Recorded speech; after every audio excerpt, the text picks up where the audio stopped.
I have a friend who believes that we are all living in a simulation, like in the Matrix. All of this is a projection and not really real.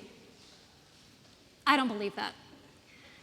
I think this world is very, very real. But I do believe that this real world that we are living in is created by our imaginations. We live inside of a story, or maybe inside of many stories. We tell ourselves stories about the world, and we are told stories about the world, and then we live and move and have our being inside them. So this church is a real building, and the pews are substantive. None of it is digits and ether. And this building has a story, actually thousands upon thousands of stories, and you are sitting in this church having a good day or a bad day. And that goodness or badness is largely determined by the story you are telling yourself about the world around you as you walk through it. So one of the most important questions that we can ask ourselves is, whose story is creating and shaping your life and mine? Because there are lots of stories on offer for us to inhabit. Everyone who wants to sell you something, secure your vote, or claim your attention has a story. The people you love and live with have stories too. If you have a job, it probably comes with a story. If you don't have a job, there's a story there too. I heard recently that we are living in an imagination battle. That is, we are waking up each day and there are competing stories, narratives that are battling to win us, to capture our minds and hearts. Here's a relatively simple example with profound implications. We live in an abundant world. We are told that resources are scarce. And which story we choose will shape our days, our choices, our relationships. Here's another story. The world is full of wolves. Yet Jesus tells us to live like lambs.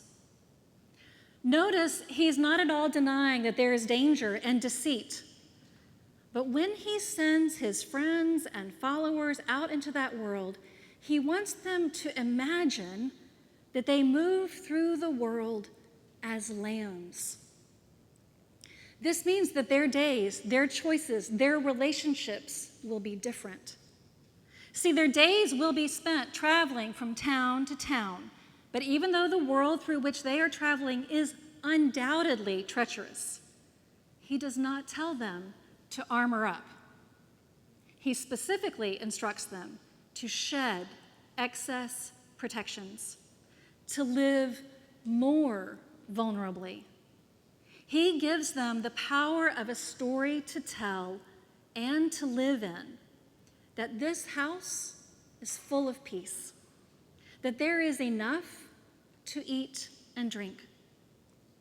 The encounters they will have, the relationships they will build inside this story will not be competitive and scrapping, but trusting and interdependent. The 70 aren't carrying everything they could ever possibly need. No one is lugging a suitcase full of backup charging cords and raincoats and a stash of cash. They are finding enough. And relying on, did you notice? Relying on even those very same wolves to be generous, open-handed, open-minded. This is what is so incredible and powerful. They are creating a new story as they tell it. They are actually creating a world of peace and plenty as they tell this new story in which wolves feed them rather than feed on them. When Jesus gave those 70 a story to share and to live inside of, he revealed just a small sliver of God's imagination for a world we can all live in. Even this little glimpse of lamb-like living is hard to believe in, over and against the alternative stories of wolves and fear and grab what you can for yourself first. And it's not just lambs in God's imagined kingdom. The harvest is plentiful, he said. I'm going to come back to Jesus, but listen to a few other visionaries from our own age. Adrienne Marie Brown is a student of science fiction and a strategist, but she's no Matrix follower. She nudges us to see the real world differently. And she suggests that so much of the work of radical imagination is, what does it look like to imagine beyond the constructs? What does it look like to imagine a future where we all get to be there, not causing harm to each other, and all of us experiencing abundance? And the late John Lewis said that the way he lived in a world that was actively trying to destroy him, even as he was trying to create it anew, was to live as if. He said, you imagine the world you want to inhabit. You imagine the beloved community that you want to create and to be part of.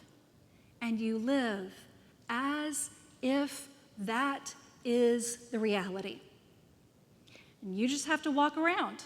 Walk into making it more visible and more true for everyone else.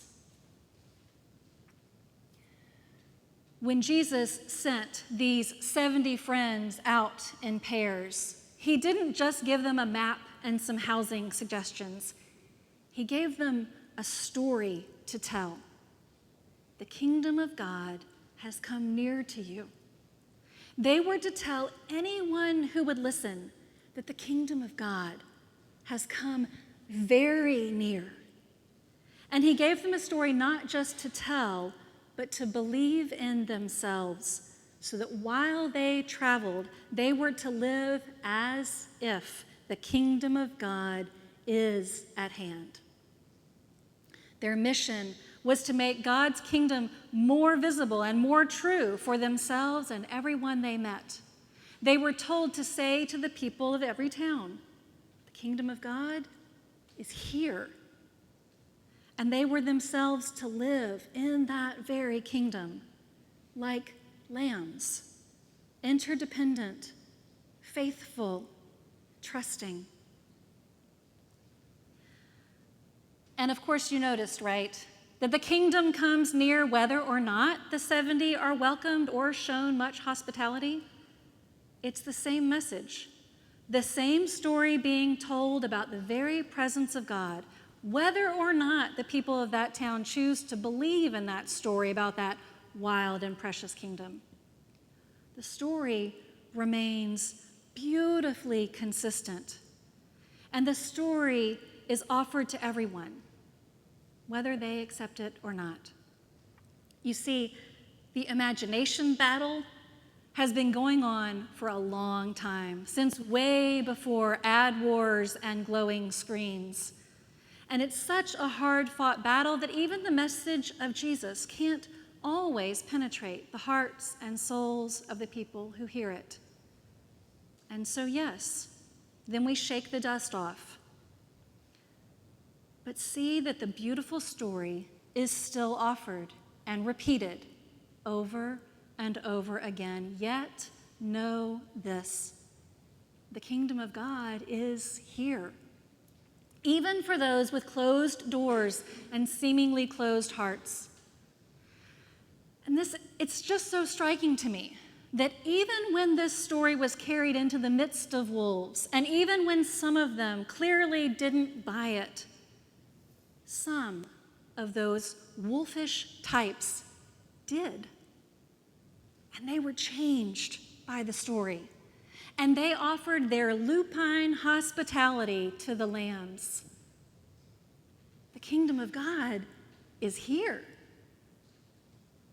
It was true then, when Jesus himself was the one walking around telling stories about harvests and wolves and peace, and it was difficult even then for the story of hope to win out. And here we are, sitting in these pews in this old church listening to these ancient stories, while we're surrounded by swirling alternative narratives that are compelling even as they are cruel. What story will we choose? The kingdom of God has come near, and this story persists with all its variations. The kingdom of God is near. It's at hand. The kingdom of God is within you, among you, upon you. The kingdom of God is right at your doorstep. The kingdom of God is real. What if we choose to live in this story? What if we tell this story to ourselves and to everyone we meet on the way and to every house we enter and at every meal we eat? What could it look like to live inside that story? To imagine a world where the harvest is plentiful, where we all get to be there, where the wolves and the lambs lie down together. How would that reshape our days, our choices, our relationships? What if we lived as if the story of Jesus is the true story? What if we lived as if the kingdom of God is near, so very near and so very real?